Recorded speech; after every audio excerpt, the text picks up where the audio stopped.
es de mucho cuidado. Yo necesito toda su atención para que me puedas captar. Lo que está sucediendo en la iglesia tuvo que ver con lo que aconteció en el Antiguo Testamento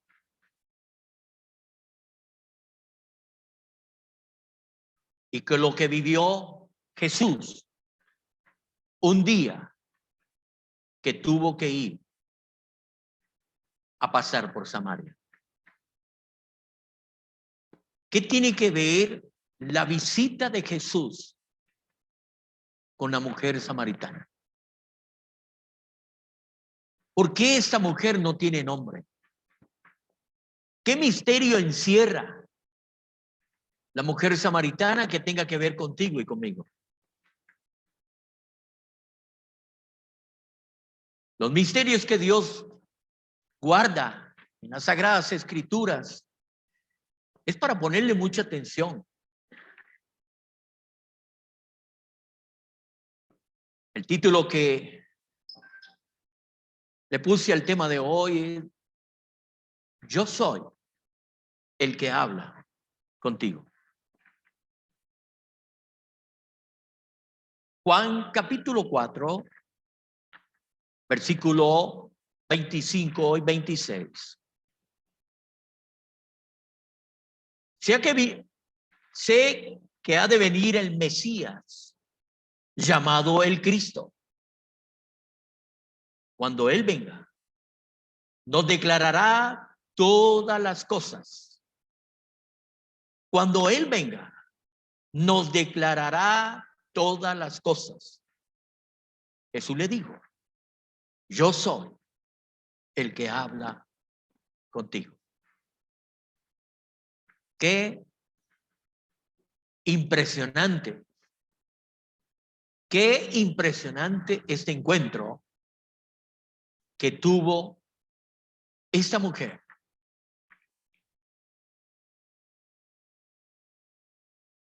La historia de Jesús y la mujer samaritana es una de las más famosas representaciones de todo el Nuevo Testamento. El evangelista Juan esconde siempre detrás de sus relatos históricos aparentemente simples y profundas verdades acerca de la persona de Jesucristo. No se trata de cualquier historia.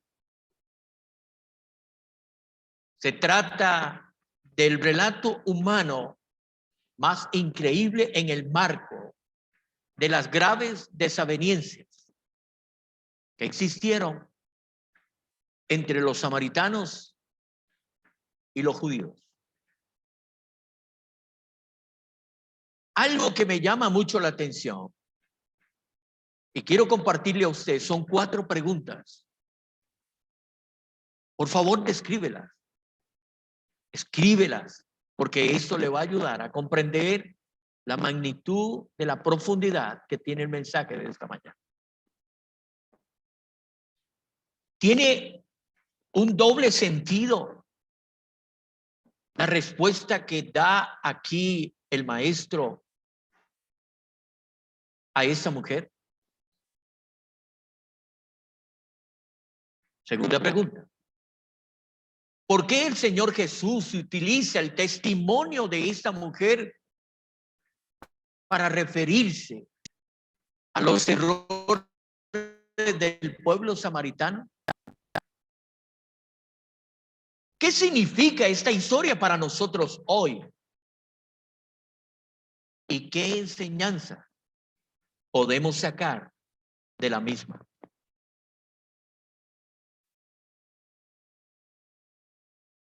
Samaria es la región prostituida.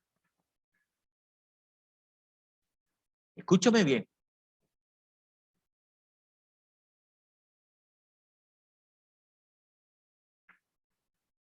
Samaria era la región central de Palestina.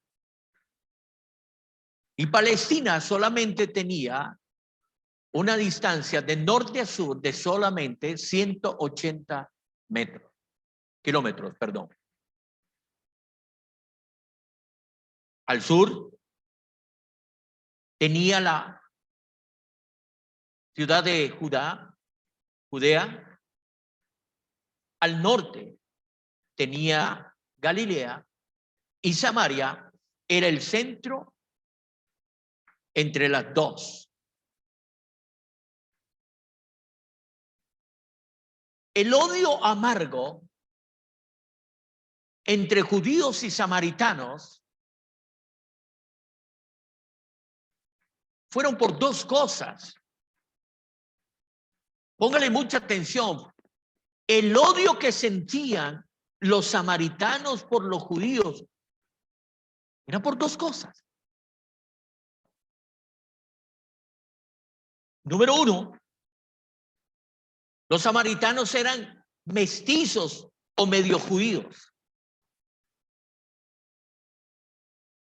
Fue una mezcla por nacimiento. Y esto lo que sucedió fue en el año 720 antes de Cristo, cuando el rey de Asiria capturó a las 10 tribus de Israel. Al capturar estas 10 tribus, deportó una gran cantidad de personas, dispersándolas por todo su imperio. Esto es registrado en Segundo Libro de Reyes, capítulo 17, para los que están tomando nota.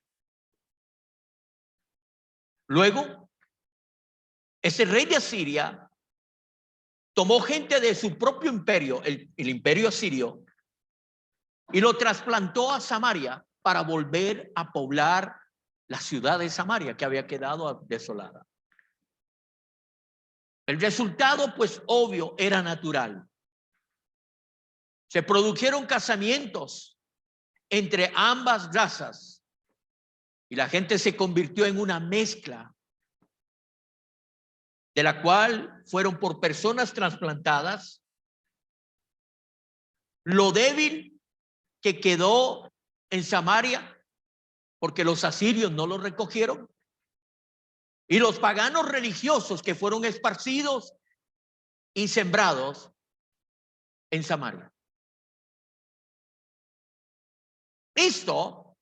Este hecho trajo una mezcla en la raza y, por supuesto, enfureció a los judíos estrictos que no querían una raza que no fuera pura.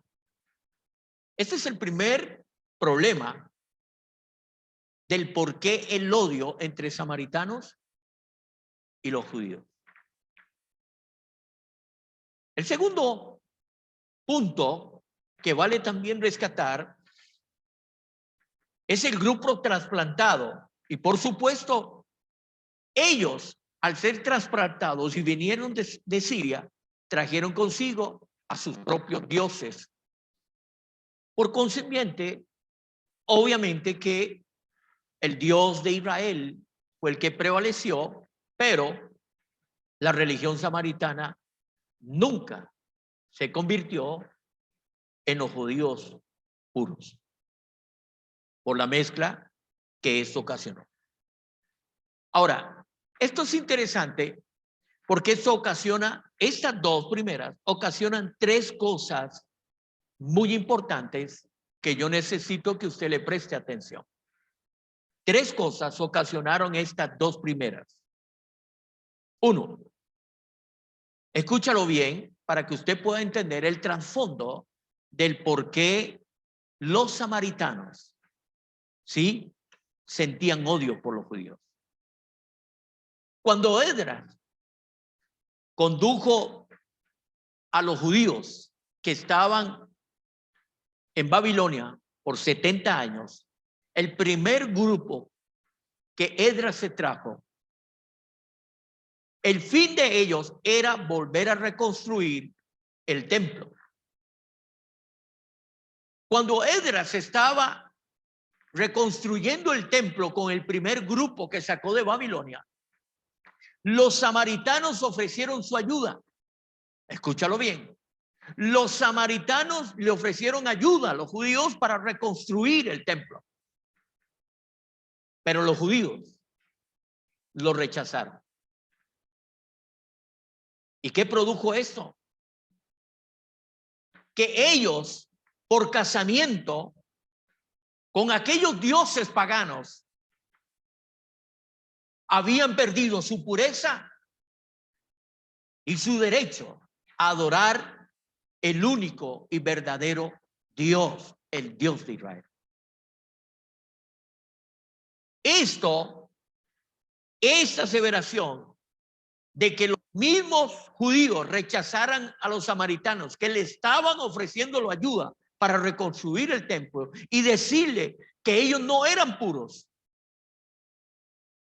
y que por consiguiente no tenían el derecho de adorar al único Dios, el Dios de Israel. Y esto lo llevó a un rencor que no pudieron sanarse de ese que marcó la vida de los samaritanos. Número 2.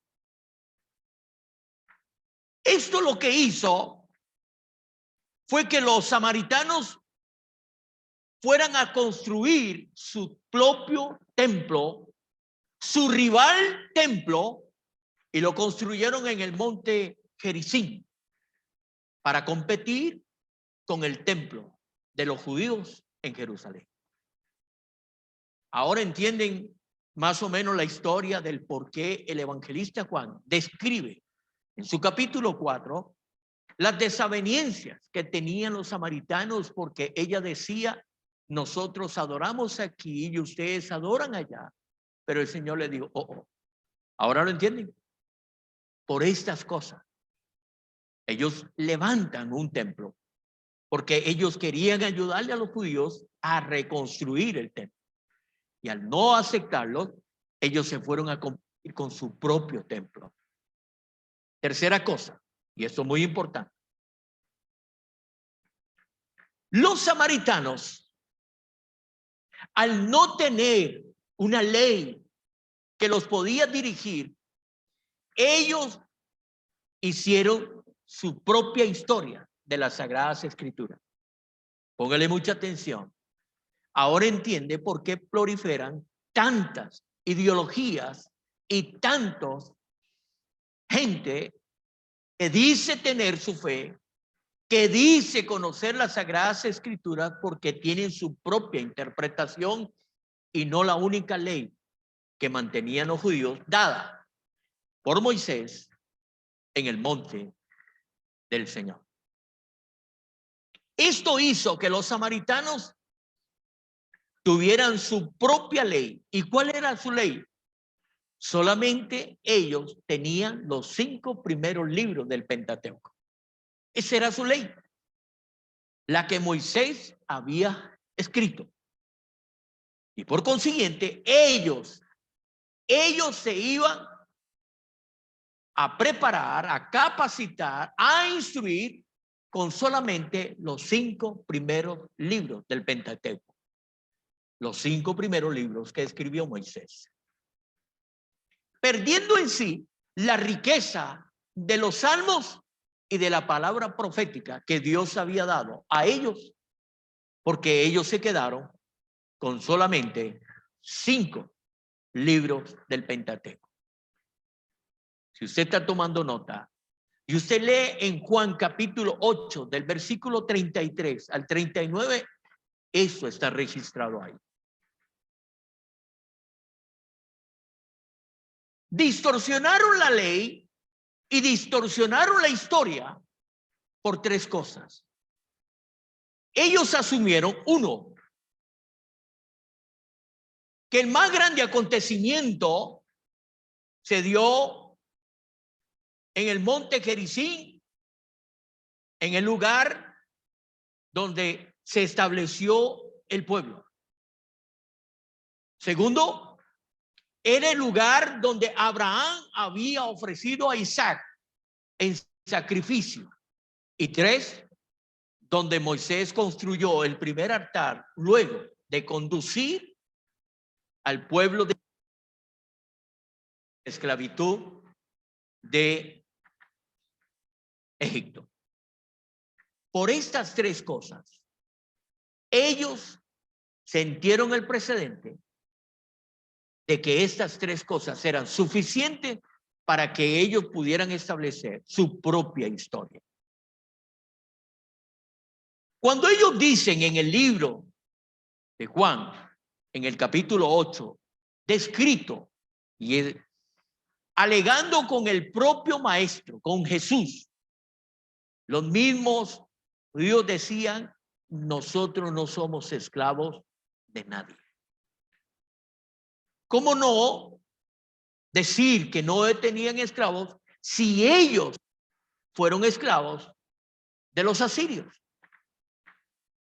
Y por consiguiente se dieron en casamiento e hicieron una mezcla entre asirios y samaritanos.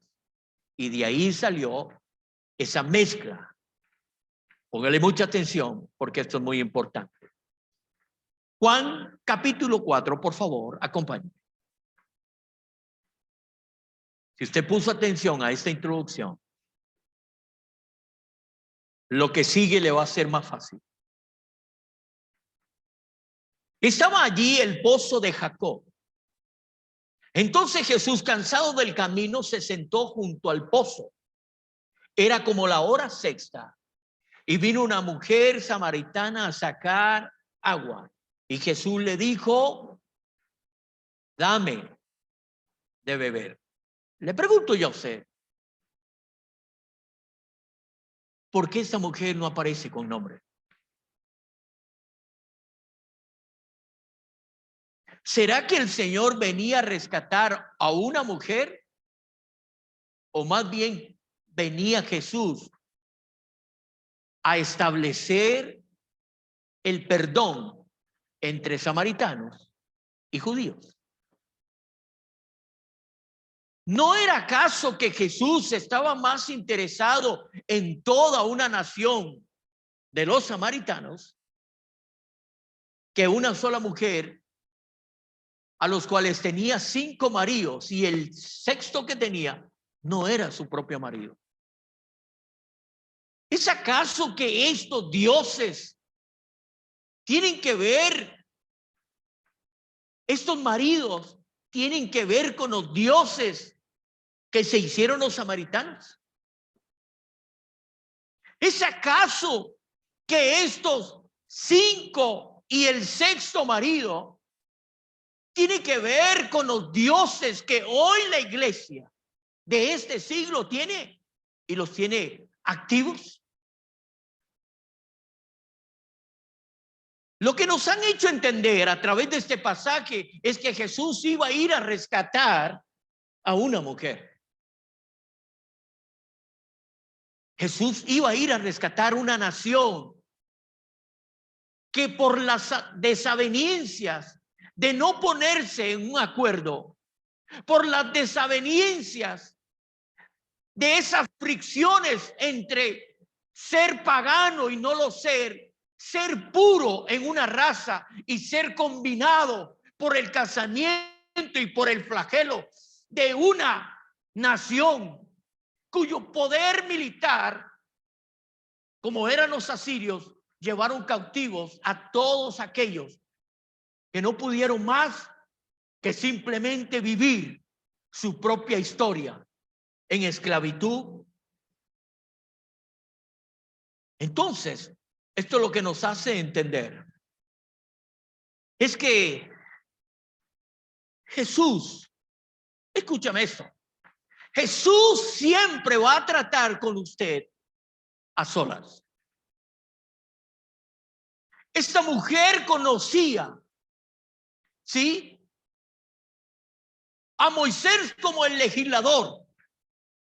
Esa mujer conocía a Jacob, el que había construido el pozo.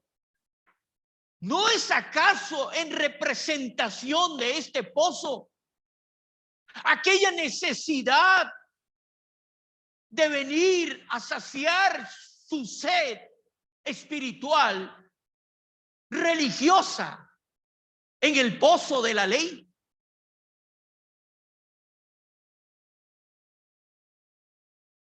¿Sabes?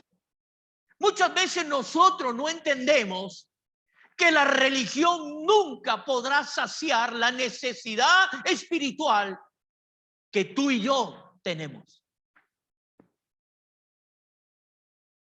El pozo de Jacó representa la ley.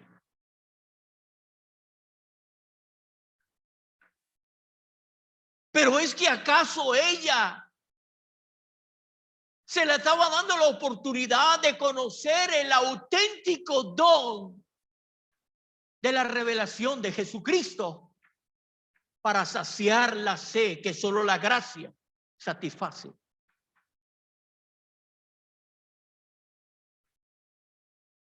Prestémosle mucha atención,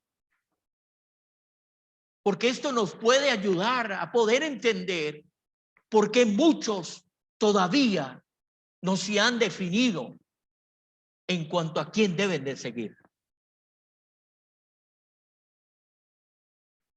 ¿Será que esto tiene que ver con lo que dice el libro de Oseas? Me gustaría que usted me acompañe al libro de Oseas. El libro de Oseas queda en medio del libro de Daniel y el libro de Joel. En medio de esos dos libros está el libro de Oseas.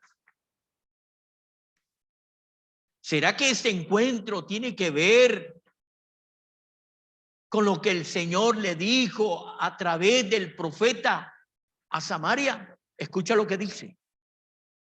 Capítulo 1, verso 2. Ve, toma una mujer fornicaria e hijo de fornicación, porque la tierra fornica apartándose de Jehová.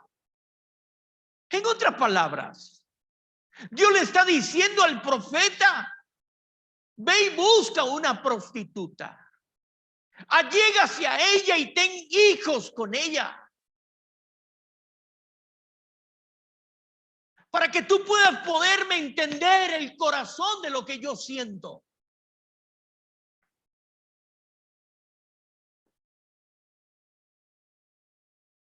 Escúchame, brinca el capítulo 2, pero ahora a la altura del versículo 13 y 14.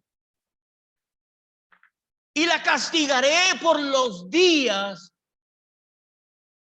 en que incesaba a los Baales y se adornaba con sus zarcillos y sus joyeles, y se iba tras sus amantes y se olvidaba de mí, dice Jehová. Y el versículo 14, pero he aquí que yo la atraeré y la llevaré al desierto y hablaré a su corazón. ¿No es acaso esto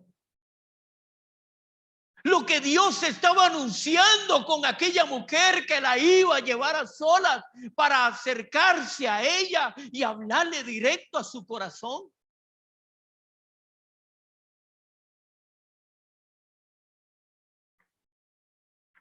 ¿Cómo podías sentir el corazón de aquella mujer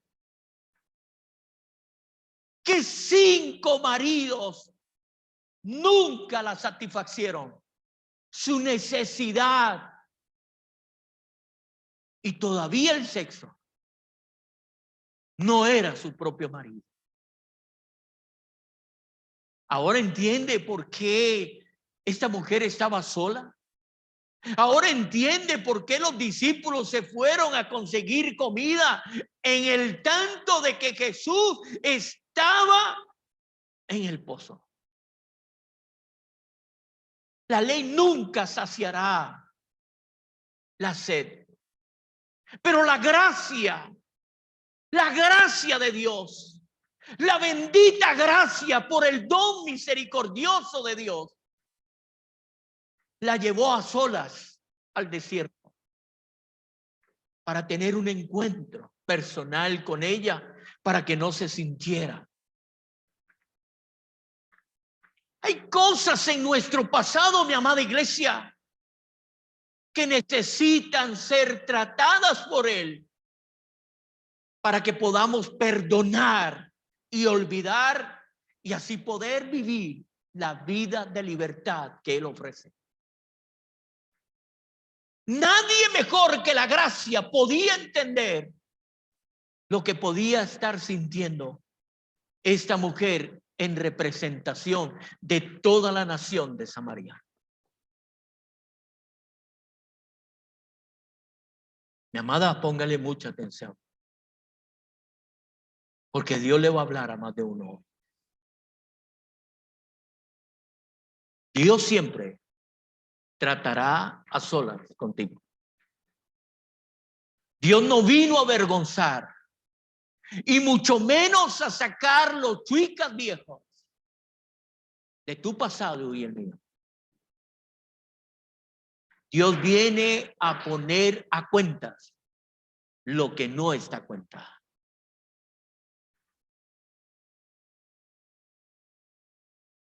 Jesús siempre va a hablar directo a su corazón. De la misma manera que Dios no abandonó a Samaria en tiempo del Antiguo Testamento, y lo vimos en el libro de Oseas, también ahora Jesús va a hablarle al corazón de este pueblo. Sí, en representación de una pecadora e infiel. Escúchame bien, mi amada iglesia. Versículo 9 de Juan 4. ¿Cómo tú, siendo judío, pide a mí de beber, que soy mujer samaritana? Las barreras étnicas, religiosas, sociales y sexuales no eran un punto de venir a tratar con el Señor. Jesús no venía por eso. Como maestro, Él venía con una actitud para traer en sentido positivo la realidad que estaba viviendo esta nación de samaritanos. Escúchame, mi amada iglesia. El don de Dios y su amor es genuino y se da por entero. Versículo 11 de Juan. Señor, no tienes con qué sacarla y el pozo es hondo. ¿De dónde pues tienes agua viva? Para los samaritanos, el conocimiento de ellos de agua viva era el agua que no era estancada, era un agua que fluía. Ellos entendían por eso. El agua estancada de aquel pozo es lo que muchos hoy están estancados en la ley, en una vida religiosa que no cambiará. Porque ese es algo que no fluye del espíritu, sino del conocimiento del hombre. Escúchame bien,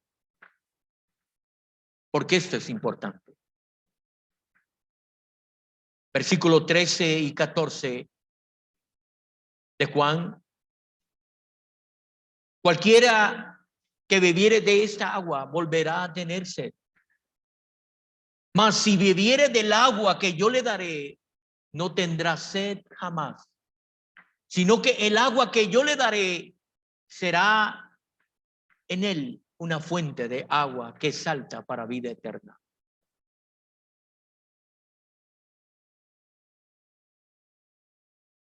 Era insuficiente el pozo de Jacob para esta mujer. era insuficiente aquellos primeros 5 libros para saciar la necesidad de aquella nación. Era Dios quien quería saciar la necesidad de toda una nación. Pero escúchame, escúchame. Esto es muy importante. Versículo 16 al 18 dice lo siguiente. Ve y llama a tu marido y ven acá. Respondió la mujer y dijo, no tengo marido. Jesús le dijo, bien has dicho, no tengo marido. Porque 5 maridos has tenido y el que ahora tiene no es tu marido. Y esto quiero aplicarlo a la iglesia. ¿Quiénes son estos 5 maridos?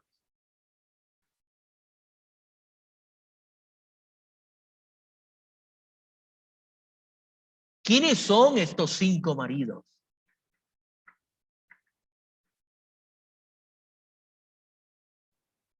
¿Dónde estaba la prostitución de esta mujer? ¿A qué se refería este estilo de vida? Nosotros, misma manera que esta mujer.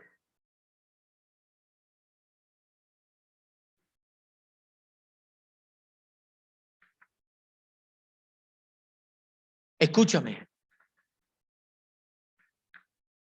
Allí se mencionan 5 santuarios. Porque en los 5 santuarios existían 5 dioses. Acompáñeme al libro de Segunda de Reyes, capítulo 17, y veamos quiénes son estos 5 maridos que describe el evangelista Juan.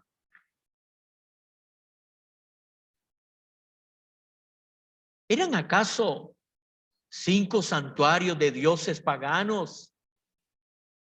Segunda de Reyes, capítulo 17, a la altura del versículo 29, por favor, y subráyelos, para que usted conozca cuáles son estos 5 maridos que tenía esta mujer. Pero cada nación se hizo sus dioses y los pusieron en los templos, en los lugares altos que habían hecho los de Samaria. ¿Quiénes? Los de Samaria. Cada nación en su ciudad donde habitaba, los de Babilonia hicieron Sucub Benob. Los de Cuta hicieron a Negal. Y los de Amai hicieron a Sima. Los hebeos hicieron a Nisba y a Tactac. Y de la Sebabaín quemaban sus hijos en el fuego para adorar a Adremalec y a Nemalec. Versículo 33. Temían a Jehová y adoraban a sus dioses. ¿A quién temían? Porque 5 maridos has tenido y el que ahora tiene no es tu marido. ¿Usted me está entendiendo? Que este último que decían ellos que temían al Señor, no era su Señor. Wow. Según la costumbre de las naciones donde se habían sido trasplantados.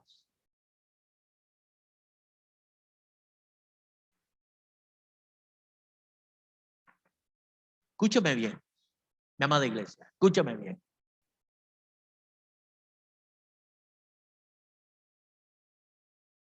¿Sabe por qué el Señor me dio esto?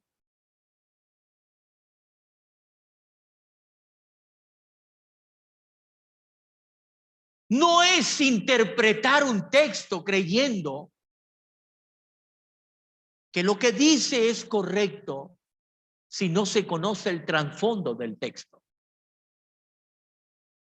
Estudiar la historia del odio que sentían los samaritanos por los judíos es lo que lo llevó al traste para hacer toda esta mezcla de estos dioses. Si la iglesia no se define cuál es su Dios, seguirás teniendo maridos y ninguno te va a saciar. Pero ¿quiénes son ellos? El primer marido, Sucot Benob, tiene que ver con la sensualidad. Dígame si la iglesia de hoy no está pasando por este flagelo de este demonio. Dígame cuántos que han profesado la fe cristiana no han sucumbido en la sexualidad. Dígame cuántos de estos no han tenido problemas con la pornografía, la perversión sexual, la lujuria y la lascivia. ¿O es que acaso la iglesia está vacunada contra estos dioses?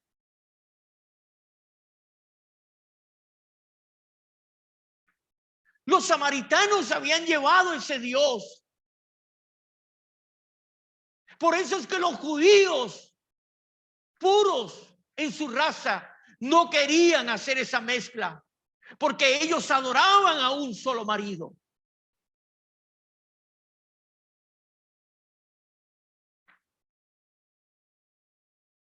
La iglesia en los últimos tiempos va a ser fragmentada producto de este marido que no lo sacia.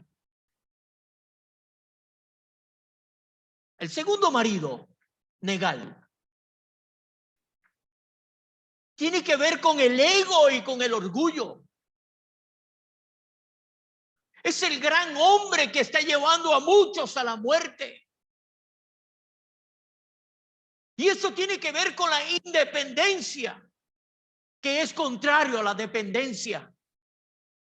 El ego, la altivez, el orgullo, la soberbia y la prepotencia que muchos en el altar hoy anuncian son los que han sucumbido producto de este marido.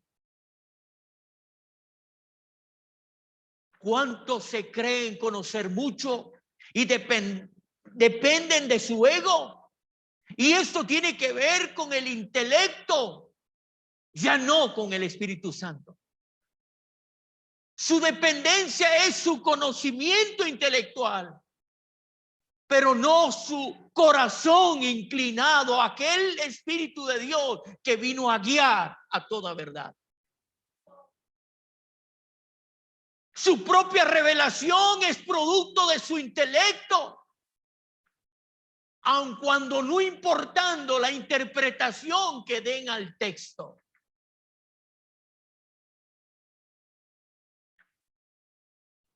Este marido está golpeando la iglesia y la va a golpear en los últimos tiempos. Hace poco me enteré de una pastora de muy alto renombre. Pastoreaba una de las iglesias más grandes en los Estados Unidos. Y producto de su capacidad y producto de su belleza, no se había definido en su parte sexual. Y no aguantó más y tuvo que renunciar para irse a trabajar en lo que tiene que ver con el striptease. Hoy renunció al cristianismo para mostrar su cuerpo bailando. ¿A dónde nos están llevando? ¿Quién nos está ministrando la palabra si no se han definido quiénes son? Porque esos maridos siguen rondando su corazón.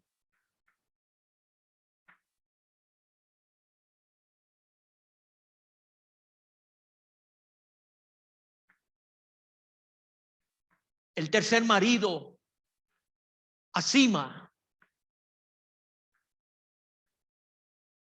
Este es un demonio que se ríe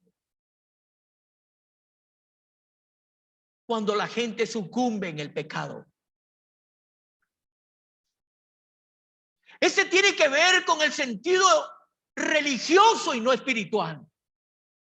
Porque hay muchos religiosos en el mundo evangélico.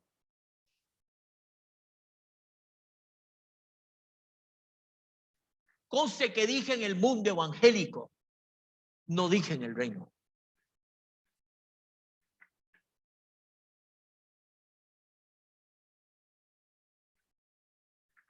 Esto tiene que ver con toda la adoración que va en contra de Dios y en el ejercicio de su propia prostitución.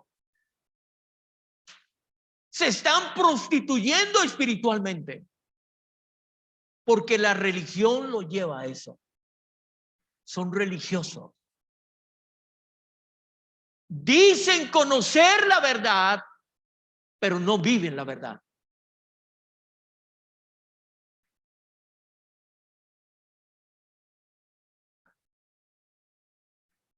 Ellos tienen sus propios dioses.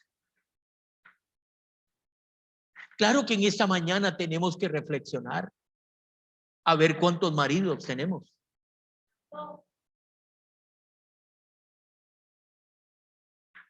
El cuarto marido es Nisba. Nisbas. Esto tiene que ver con la incredulidad. ¿Por qué? Porque nos inclinamos hacia la filosofía en vez del pensamiento que lleva a conocer la verdadera luz que da el Espíritu Santo. Esto tiene que ver con humanismo. Se ha metido dentro de la iglesia.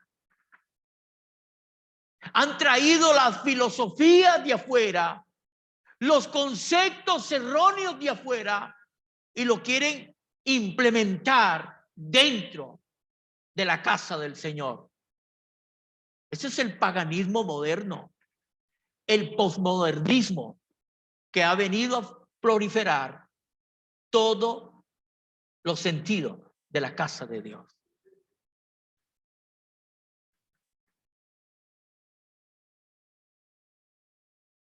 La iglesia, en vez de buscar hacia el fin, vuelve a la tierra. Porque su necesidad es saciar su propio marido. El quinto marido es Tartak. Y esto tiene que ver con el Dios de las tinieblas. Su representación es un Dios, escúchame esto, en forma de hombre que tiene encadenado y atado a un hombre. Esto tiene que ver con las ataduras que muchos cargan en el caminar cristiano. Mi amado, ¿es que acaso usted se conoce? ¿Es que acaso usted propio se ha examinado el corazón tuyo?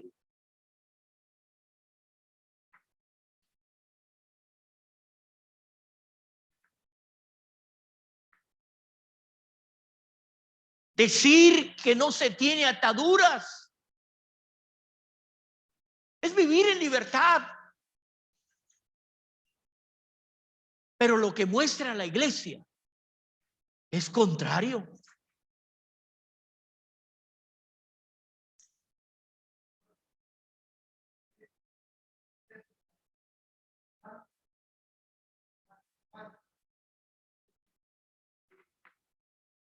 Gracias, Calito. Cuando hablo del sexto marido, porque en este quinto habla de Adremalec y Anemalec. Esto tiene que ver con la pobreza y la inclinación que la iglesia ha tenido hacia el Dios Mamón. ¿O es que acaso estoy diciendo algunas mentiras? ¿No es acaso que la misma iglesia hoy busca el bienestar de Mamón, que depender y tener confianza plena en el Dios que suplirá cada necesidad? ¿No es acaso que muchos de los feligreses hoy le piden a sus pastores y líderes que oren porque van a ser promocionados?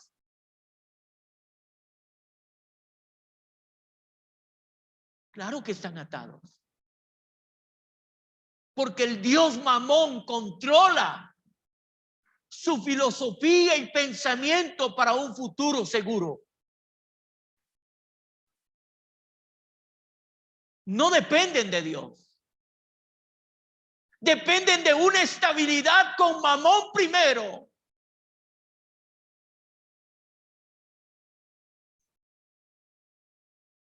La iglesia hoy se ha metido en el consumismo en vez de ayudar al necesitado.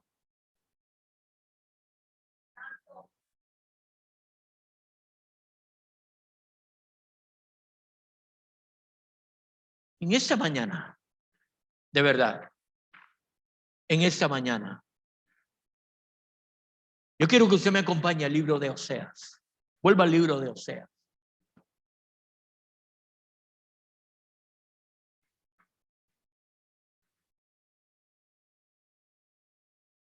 Pretendían dar culto al Señor de los judíos.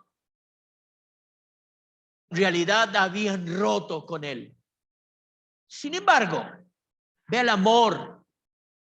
Ese es el bendito amor obstinado,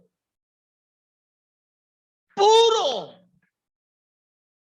de un Dios que no se rinde, aun cuando tú y yo nos hemos prostituido con todos estos maridos. Oseas capítulo 11, verso 8.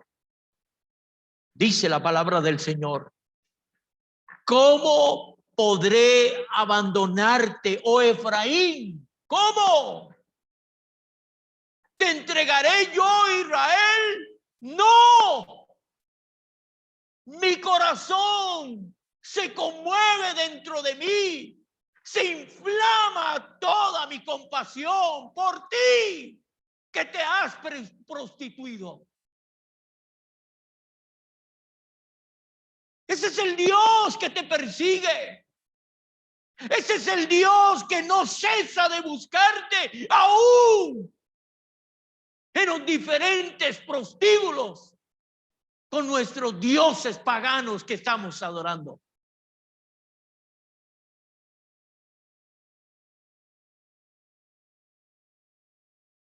Esto es esperanzador. Pero ¿hasta cuándo Él andará detrás de nosotros? ¿Hasta cuándo Él ya va a desistir? Él sabía que tenía que pasar por Samaria. Él sabía que había una en representación. Y escucha lo que dice.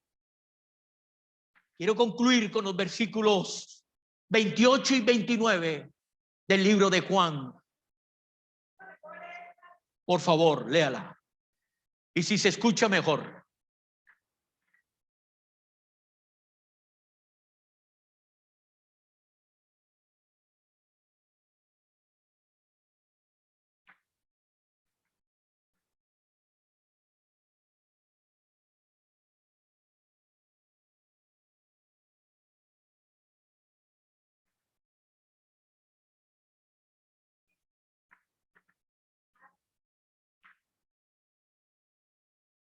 Tenga paz, mi hermana Teresa. Tenga paz. Ahí tiene a Loreta a la par.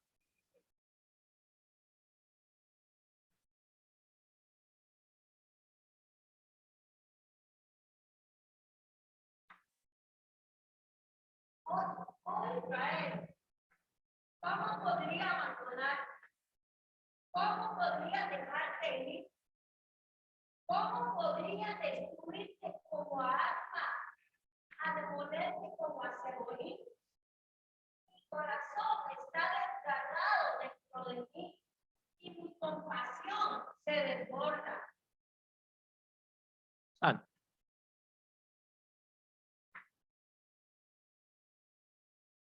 Quiero concluir con estos versículos. Juan capítulo 4, versos 28 y 29. Ahora entienda por qué esta mujer dejó el cantar. Escúchalo. Entonces la mujer dejó su cántaro y fue a la ciudad y dijo a los hombres: venid, ved a un hombre que me ha dicho todo cuanto he hecho. ¿No será este el Cristo? ¿No será este que viene a saciar nuestra sed? ¿No será este que puede cambiar mi agua de la ley por una gracia salvadora y eterna? Este es. Este es.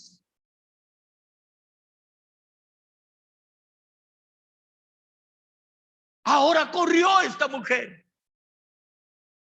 porque él sabía que había un marido. Sí, había un marido que andaba tras ella, que no importó la prostitución que tuvo.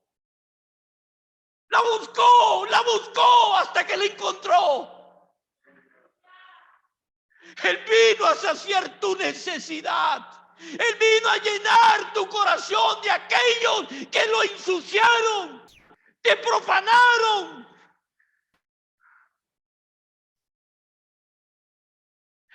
Él vino a cambiar tu horizonte en un horizonte de esperanza que irradia paz.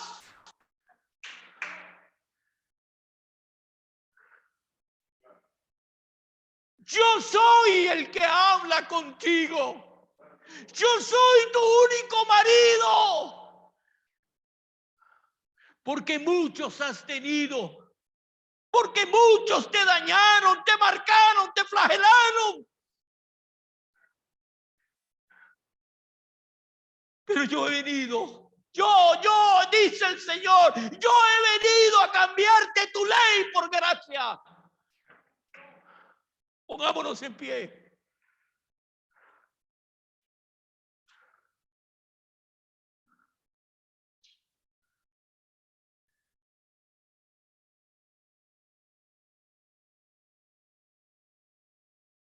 ¿A cuál escoges? ¿Tiene algo que ver eso con nosotros? ¿Es que acaso no ha llegado aquel que habla a solas a tu corazón para seducirte? ¿Te dejaré abandonada en el desierto? No. ¿Te menospreciaré, Israel? No.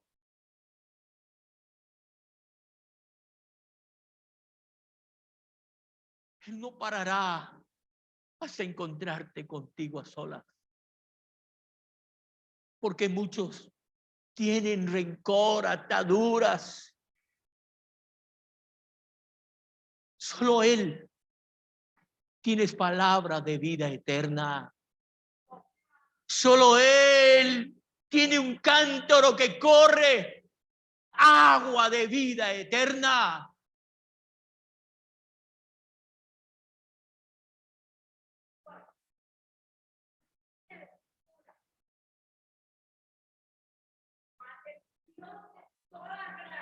Aleluya.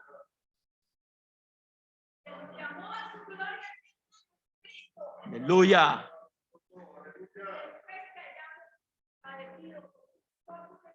Aleluya. Él mismo nos perfeccione, afirma, fortalezca y establece. Yo digo amén a eso. Yo digo amén a eso.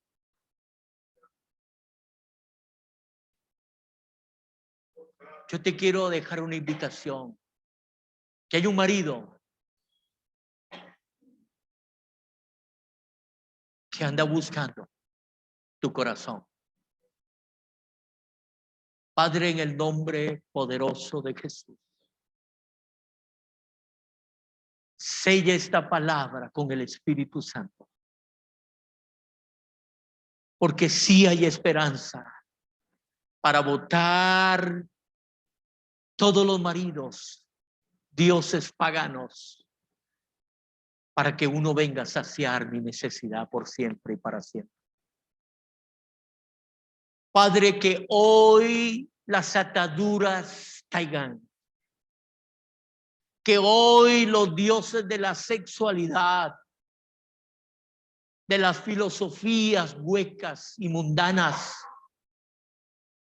Señor, de la religiosidad y el paganismo, hoy, Señor, quiero desentenderme de ellos.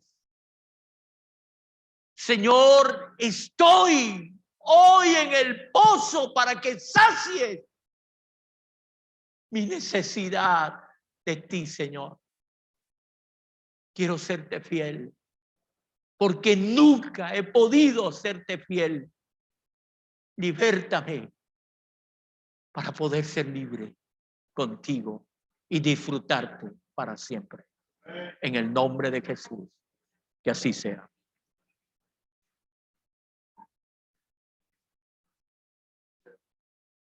Oscar.